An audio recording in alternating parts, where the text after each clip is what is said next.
Lui, c'est Sylvain. Il habite le quartier Saint-Léonard et il rentre chez lui à pied. Sur le chemin, ses pensées vagabondent. Des pensées positives, mais aussi des pensées négatives. Le quartier est devenu bien sale, se dit-il. Très vite, il chasse ses mauvaises pensées. C'est que ce soir, il reçoit des amis à la maison. Un petit souper sans prétention. Nathalie est venue un peu plus tôt et l'aide à préparer des amuse-gueules. Tout est réuni pour passer une bonne soirée. Enfin, non. Ce n'est pas tout à fait vrai. En fait, les pensées négatives ont littéralement assailli Sylvain lorsqu'il est passé près du tas d'ordures. Il s'est dit que ce quartier était dégueulasse, que les gens étaient mal éduqués.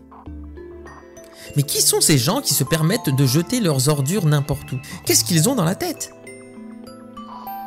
On peut essayer de répondre à cette question. Il y a ce sac, par exemple, déposé par Jean, qui habite un logement trop petit et qui ne peut supporter l'idée de rester dans cette odeur toute la semaine. Il y a Rachid qui ne voit pas où est le mal, qui pense qu'il y a des gens payés pour ramasser, alors qu'il ramasse. Et si ça ne suffit pas, qu'on en engage d'autres. Il y a Arthur, qui lui, jette par haine de la société, juste pour salir. Il y a Julie qui ne l'aurait pas fait, mais comme les autres le font, alors pourquoi pas elle? Il ne faut pas oublier le commerce, qui produit une quantité monstre de déchets avec son suremballage, ses sacs plastiques, son obsolescence programmée. Et en attendant, les pensées négatives de Sylvain se développent.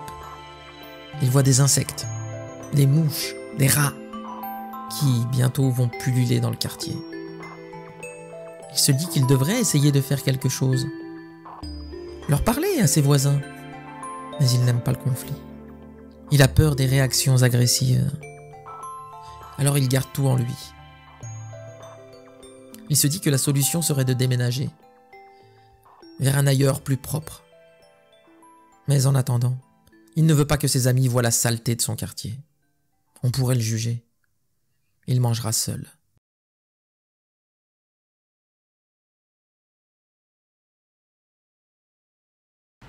Pas pour moi, non. Il ne doit pas déménager, il doit faire en sorte que son quartier devienne plus propre. S'associer avec d'autres personnes, peut-être intervenir au niveau de la commune, de son représentant, de son élu, pour qu'on fasse un effort à ce niveau-là et qu'on sensibilise plus les gens à la propreté dans les écoles, l'éducation, c'est important. Voilà. À son niveau, lui, il pourrait faire bouger les choses? Pas tout seul. Pas tout seul. Mais je crois qu'en s'associant avec d'autres personnes, on peut parfois avoir une petite influence sur ce qui se passe. Mais dans la vie, partout où il va aller, il y a tout le temps les problèmes. Peut-être ici, il voit les poubelles, mais l'autre côté, il va voir les dérangements des ambulances. Il y a tout le temps les problèmes. Quand ils vivent dans la vie, il y a tout le temps les problèmes. Il faut chercher tout le temps les solutions. Ça m'amuse beaucoup votre question parce qu'en fait, moi, je vis à Bruxelles et je trouve que c'est une ville de plus en plus crasseuse. C'est vraiment révoltant et quand je mets les pieds à Liège, eh bien, je suis frappée par la relative propreté de la ville. Donc ma réponse, c'est vraiment c'est relativiser les choses.